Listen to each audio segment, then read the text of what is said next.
Hello hello, bienvenue dans mon atelier. Aujourd'hui, vidéo tutoriel, nous allons réaliser ensemble une boîte à gourmandise.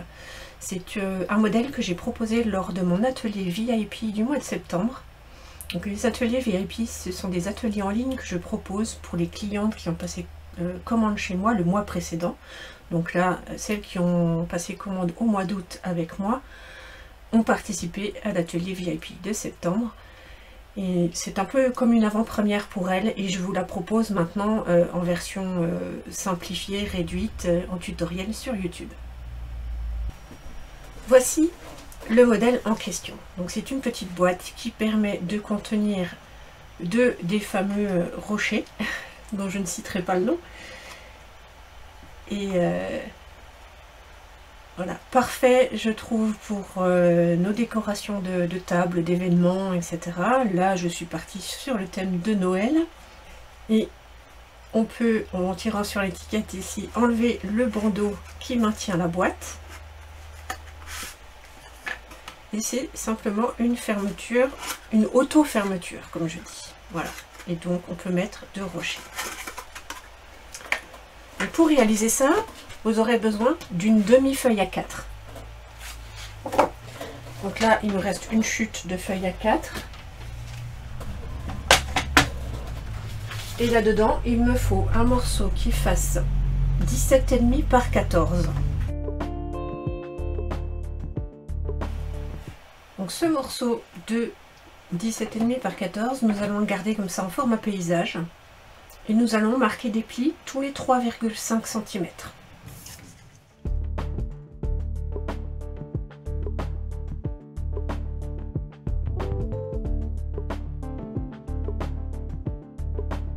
Je la retourne à 90 degrés comme ça en format portrait.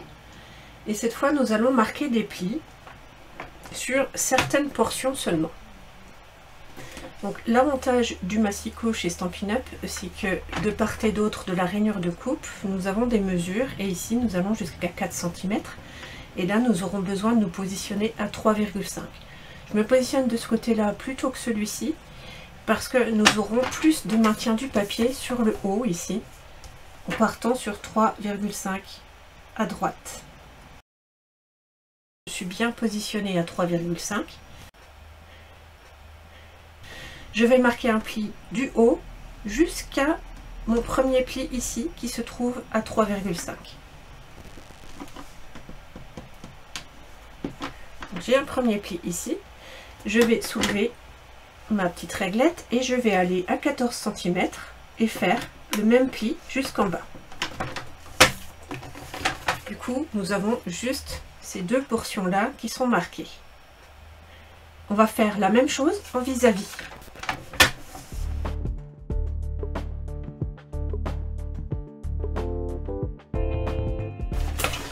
Voilà, je range mon coupe-papier, j'en ai plus besoin pour le moment. On a cette forme là, maintenant il va falloir faire des plis, enfin marquer des plis à la main. Donc je prends ma règle. Et pour marquer ces plis à la règle, je vais utiliser, alors vous avez deux solutions, vous pourriez utiliser la pointe de votre plioir en os. Désolée pour le bruit. Moi je vais prendre mon outil touche à tout, je vais changer l'outil qui est en bout là, je ne vais pas prendre le pic. Je vais prendre l'outil à bouboule, le dotting tool qui est fourni avec. Donc je prends le petit en format paysage. Je vais partir de l'angle formé par ces deux plis ici et aller jusqu'au au ras du papier en haut au niveau du deuxième pli.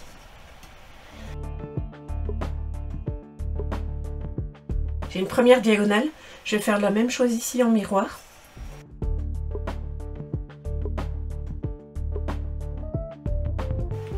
Voilà, je vais faire la même chose en miroir vers le bas.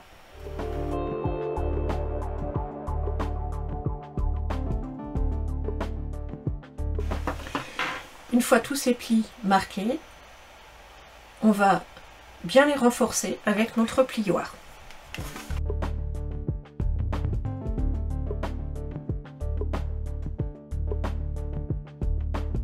Voilà ce que ça nous donne. Naturellement ici, quand on a ramené le pli en diagonale, dans l'autre sens, ça va former un pli en montagne et non pas un pli vallée comme tout le reste. Donc on a ici une première partie de la boîte qui se forme lorsque l'on replie les deux diagonales. On fait la même chose en face.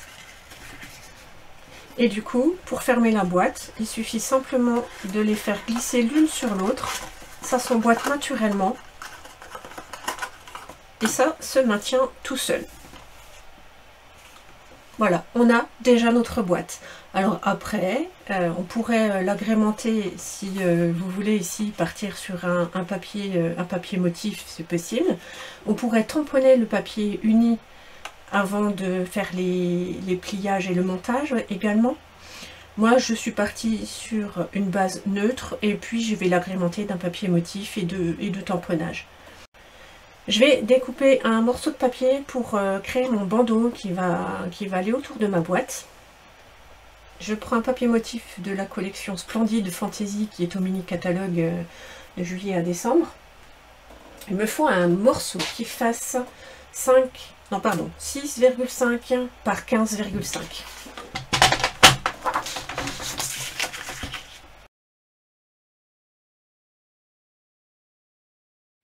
Ce papier, il va falloir marquer des plis tous les 3,6 cm. Je laisse, comparé aux 3,5 de la boîte, je laisse 1 mm pour pouvoir plier facilement tout autour de ma boîte.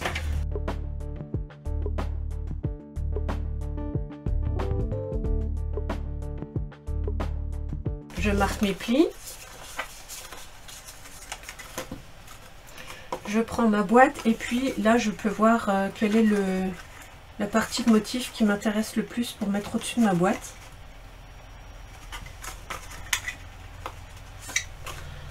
Je fais le tour, je vais en coller ici la petite languette et puis refermer par-dessus. Voilà, on a le bandeau qui décore l'extérieur de la boîte. Je vais rajouter maintenant mes décorations au-dessus.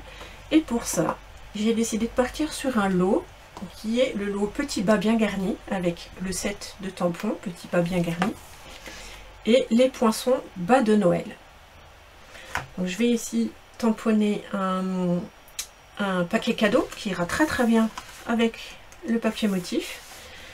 Et puis après une étiquette avec ici un message du set de tampons.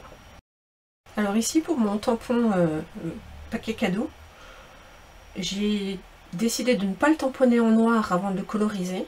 Je trouvais que ça tranchait un petit peu trop. Là je trouve les couleurs très très douces. Donc ce que je vais faire, je vais le tamponner en couleur macaron à la menthe, qui est la couleur de mon papier de fond de base.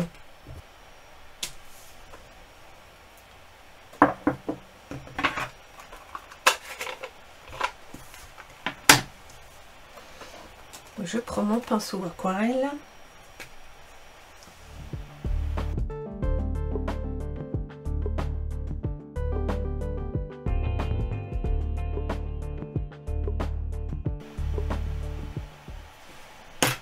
Voilà, tout en douceur. Et puis je vais mettre la couleur pierre rose polie pour mon nœud.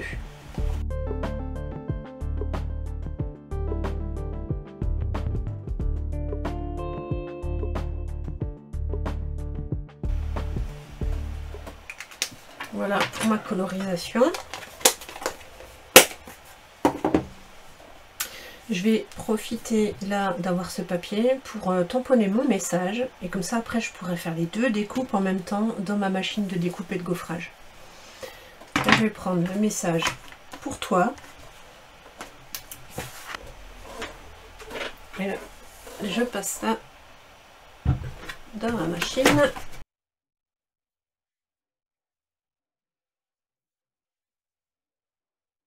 Donc là, ce que je vais faire, je commence par coller mon étiquette. Attention à la coller uniquement sur le bandeau qui entoure la boîte. Évitez de coller sur la boîte qui se trouve en dessous. Donc je mets de la colle un petit peu comme ça sur l'extrémité de l'étiquette. Et je vais coller ça ici. Et après j'agrémente avec mon paquet cadeau. Lui je vais le mettre en relief. Donc pour ça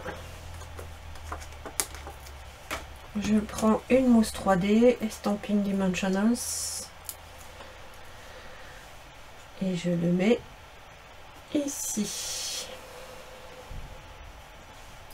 Voilà, bien sûr je pourrais ajouter encore plein d'autres décorations. Le but c'est pas que vous me regardiez pendant 3 heures en train de faire des décorations. Il y a largement de quoi faire dans ce set. D'ailleurs je pense qu'au écran je vais peut-être rajouter encore c'est dans les découpes. Dans les découpes ici nous avons des petites feuilles de houx. Donc je vais en découper 2, je vais les ajouter ici. Et puis ça agrémentera parfaitement bien ma petite boîte. Voilà, voilou. Bah écoutez, j'espère que ce petit projet vous plaira. Ça pourrait vous donner des idées pour vos tables de fête. Une fois de plus, si ça vous a inspiré, que vous avez envie de participer à ce qui est proposé sur le groupe Katsu Atelier Créatif sur Facebook, vous êtes les bienvenus. Je serai ravie de vous accompagner dans votre créativité. Je vous dis à tout bientôt. En attendant, bon scrap. Ciao, ciao!